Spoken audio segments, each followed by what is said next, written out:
Can we get the presentation up?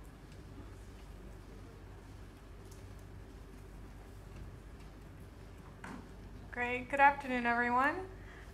My name is Linda Tigani, and well, it's Linda Mohammed Habib Tigani, and I am with Black for Palestine. I'm also an organizing member of the Malcolm X grassroots movement.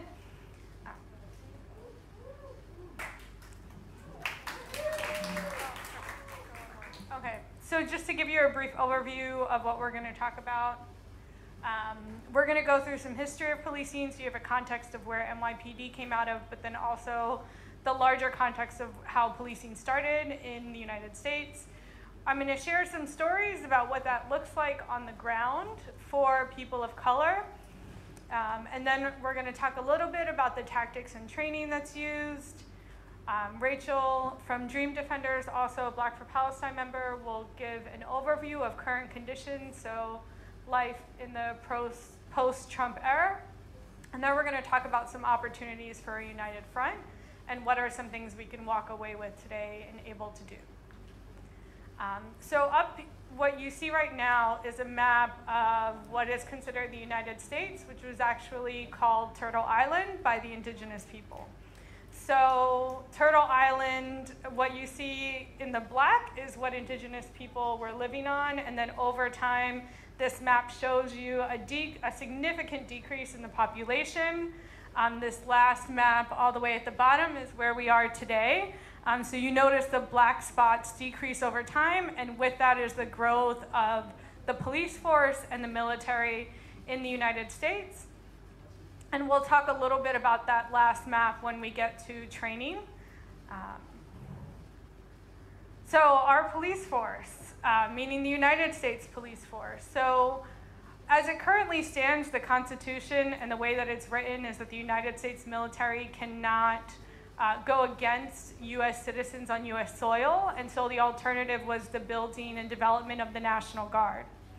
So the United States military and the United States police force started out as individuals, white individuals or colonizers who brought over Africans to enslave them, and their main purpose, the mission of specifically the New York Police Department and police departments across the US, is to protect and defend the elite and the property of the elite, which means their focus is to defend rich, wealthy landowners and their actual land.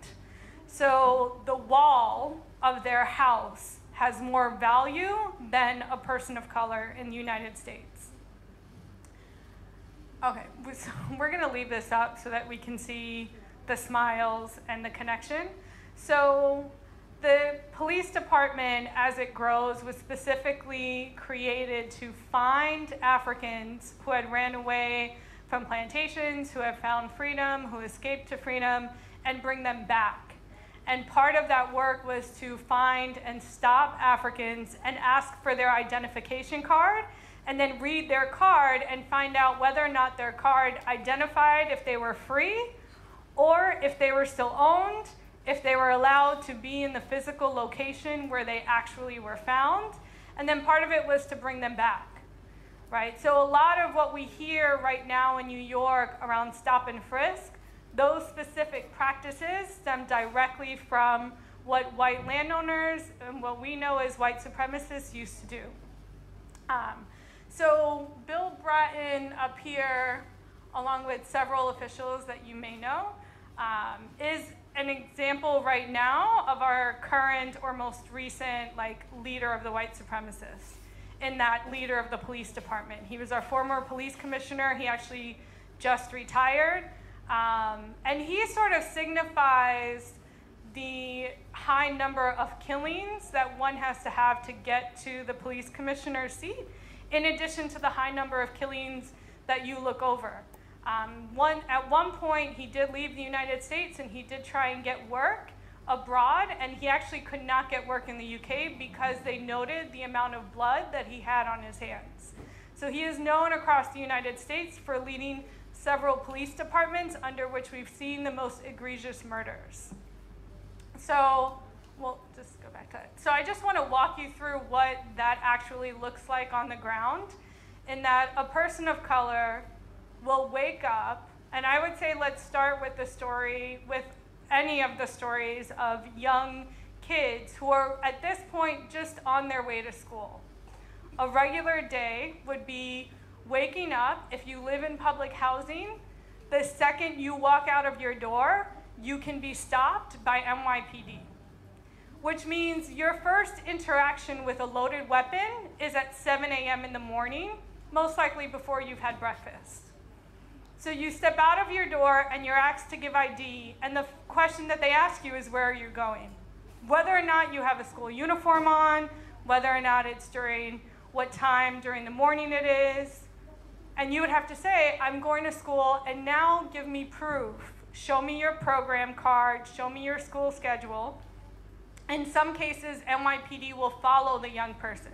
So I myself was followed to school one morning, even though I went to a private school and I had a uniform, and it was clear where I was going, and I showed my program schedule. They followed me on the train, went to school, went into the school building with me to verify that I was in fact a student. So this student steps outside their door. They haven't reached outside yet, and they're stopped by an officer with a loaded gun. And officers are taught to rest with their hand on their gun, right? So at all times, they're ready to shoot. They walk down the block, get to the train station. There's transportation police that are also armed. There are K-9. Depending on the train station, you may also find members of the National Guard. You may find SWAT unit or anti-terror units. So essentially, NYPD and all of their subunits are outfitted with enough gear to essentially go into a riot at any time. So we have cops that have rifles with them. We have cops that have tear gas masks with them. They may not be wearing it, but what they're telling the public is we're ready for you at all times. The kid goes to school, and when he's in school, there's an officer patrolling his hallway. When he comes out of school, there are officers in vans ready to pick people up right after school, and he somehow has to make it back home. And what we found is that every 28 hours, one black person in the United States is killed by a police department or someone acting on behalf of the police department. So we include white supremacists who run on the same ideology as the police department and as the military, who take it upon themselves to profile a young black or brown kid and decide in that moment that they are too dangerous as they exist and breathe and shoot and kill them. So this leads us to sort of expanding more into like how and why NYPD is doing this in terms of where they're learning these practices. So although shoot to kill is not a written form of practice, the way in which NYPD trains, we can see from looking globally at what the connections are, that that's in fact what they're doing, right? So there are shared practices that exist with Israeli forces that have training centers all across the United States. And we have nonprofits that we historically have been taught to believe that these are nonprofits that are committed to social justice and peace. And what we found, in fact, that they provide funding to train as well as to bring individuals from different police departments to train here in Israel. One of the key trainings that they do is considered population control. So the St. Louis Ferguson Police Department chief was brought to Israel to do specific population control. This was also around the time of Ferguson protests, right? And what we saw was that the governor brought in the National Guard.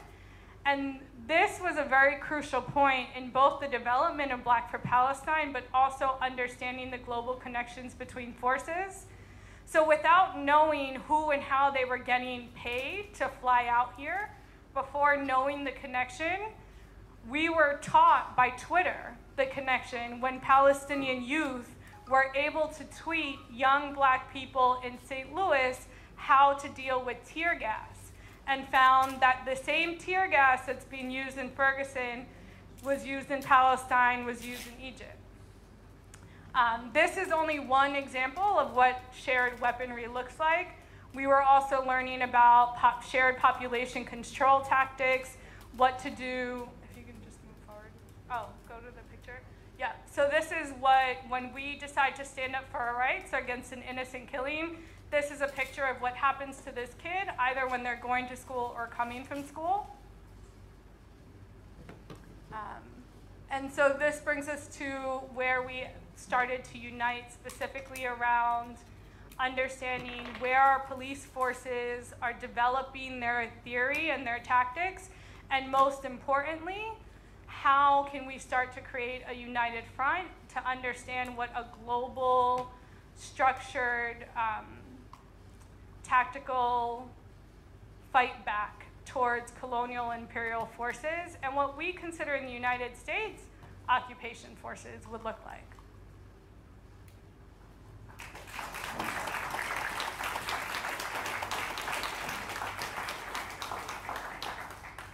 So Linda and I also wanted to offer some context about what we believe is the exponential rise of the police and security state in the U.S. And the U.S. and Israel's role in kind of building these societies that are based perpetually on war in this post-Trump moment.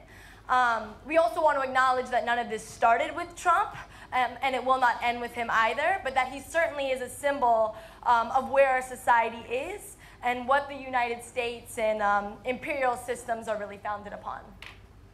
So the day after Trump was elected, all of the stocks plunged except for the private prison corporations and the weapons and arms industry. This is most certainly a sign of where we are headed.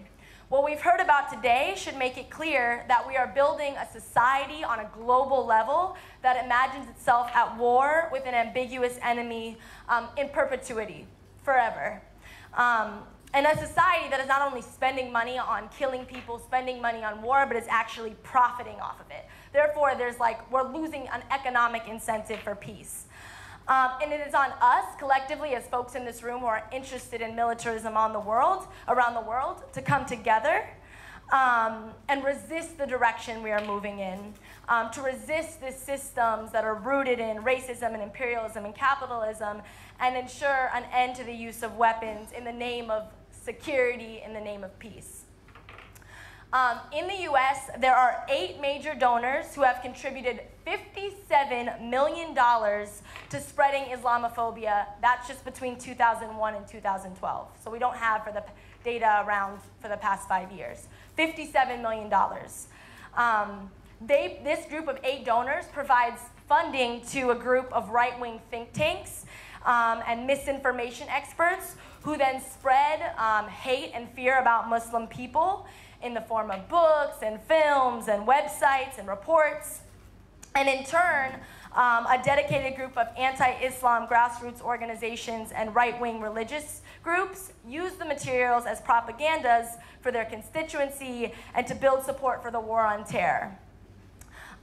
Through spreading ideology that Islam is innately violent, the state is able to spread their imperialist agenda and make billions of dollars around the world as arms and technology companies profit off of the destruction of communities, off of the rebuilding of communities, and the spread of security for some of us against this ambiguous enemy. This extends in the US to all people of color. Law enforcement is not trained on the many different ethnicities and religions. They are trained to profile according to the state's definition of a terrorist, which is broad and expansive and really, really vague. Also in the US, the 2 biggest private prison corporations have spent nearly $40 million on lobbying and campaign contributions over the last 10-ish years, and as a result, they rake in $3.3 billion per year in revenue. So these companies make money off of spreading the idea that black people are innately criminal and perpetuating the idea that crime is a barrier to safety. So in the US, even though crime has gone down, incarceration rates are rising. So there's like an economic incentive for corporations to spread the idea that crime is getting worse, that black people are bad.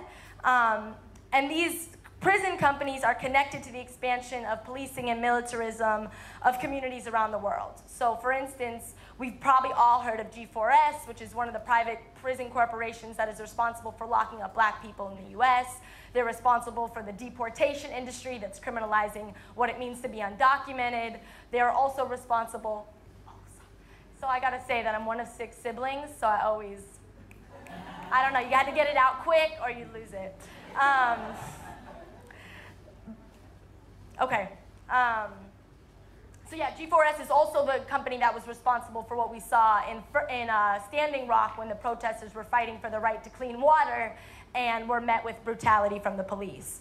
And they're also responsible for many of Israel's militarization systems as well as militarization around the world. So with all of this in mind, we're really asking ourselves, what is the incentives for spreading war and crisis? Who is benefiting from the war on terror, from the war on crime, from the immigration crisis, from the drug crisis, and this need for quote-unquote security? It should be really clear who is profiting off of all of this, off of spreading the propaganda. I mean, Trump himself literally has stock in Raytheon. So it should be very clear that the corporations are benefiting from this. We also, as folks coming from the US, want to say that this particular relationship we're seeing between Trump and Netanyahu should be of great concern to all of us. I mean, Trump has built a cabinet of people who are anti-Jewish, and yet he is, sorry, still too fast? Okay, sorry, now I'm trying to get the 2 minutes. So, yeah, I mean, Trump has built a cabinet of anti-Jewish people, but then is also building a relationship with Netanyahu where he's pro-Israel. So this, you know, I think what it kind of reveals and what we really believe is that Zionism actually benefits from Islamophobia, but it also benefits from anti-Semitism, anti-Judaism, and that agenda that's being perpetuated by Trump. And that as folks living here and folks in the US, we need to really, really realize that and stand against it. And I think, yeah, and the other thing that's becoming really real, I'm about to wrap up, is just that I think it should be very clear today, and we were at the Arms Expo yesterday, is that Israel has really based its economy on this perpetual war, a perpetual occupation, and that it's become a sort of a one-stop shopping mall for security. The US is doing the same thing, and this should be just a dangerous sign of where society is headed. So we just want to end with a few ideas around opportunities for United Front, because it's very clear from hearing stories around the world that we exist in a global community, and we have a responsibility to resist this direction that our society is headed in. And that we have to come together and interrogate the idea of public safety and national safety that's presented to us by the state and the arms industry. You know, what does it mean that safety means segregation, military occupation, killing others, incarceration, arrests, monopolies on nuclear weapons? You know, what does safety mean when it means we're going to be in a perpetual state of war forever? So we really want to understand that we're all in this together and that it's our job to come together and resist. So we wanted to leave you all with just 3 things that we think are really important for us to take away today. One, we just want to root today in the fact that the Palestinian hunger strikers starved for 40 days for very basic human rights. For the right to have a phone so that they could speak to their family across a glass wall. For the right to have visits from family. For the right to have air conditioning. And that people literally starved themselves for 40 days, 1,500 people, for very, very basic rights. This should be concern to all of us, and we really have to ask ourselves, what are we doing to support basic human rights around the world?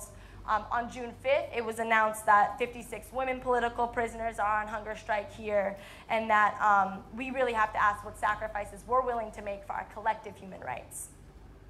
Second, we want to bring forth the fight against BDS, because we believe in the US, with all of the crackdown on BDS, that it's actually a crackdown on basic free speech and the basic right to protest. In a world in which, you know, our protest is criminalized, we have to be very, very fearful of what that means for our future. We are seeing these Blue Lives Matter bills in the US, in which it's becoming a criminal defense as we see more and more people trying to hold the police accountable. That's actually becoming a criminal defense. So we just have to come together and ask, What does it mean that we actually can't have free speech anymore? And what does that mean for our future, especially in this future that's marred by this idea of security and defense? The last thing is we just want to hold more spaces where we're able to come together and make connections about what's happening around the world at the hands of an industry that is profiting off of fear and death and destruction. And as people who have been exposed to this information, really, what are we going to do? We got to go tell others about the role that the state of Israel and the US are playing around the world in perpetuating these systems. And that we got to stop being scared of each other as human beings, because that's what they want us to do, and actually look up and see who's profiting off of this fear culture. And that we just cannot become complicit in the world the world that's getting built. And now we have a responsibility in actually envisioning a world beyond these kind of systems that are being presented to us. And that we cannot only kind of unite around the commonality of oppression, but around a common vision for a liberation. And I think when we come together around a common vision for liberation, it becomes clear that our fight and our vision is much bigger than ending the weapons trade. It's much bigger than ending police killings of black people. It's much bigger than tearing down the wall between the US and Mexico and the wall here. But it's really about what it means to be human, and it's really about a struggle for humanity. So thank you very much. Really, really grateful to be here today.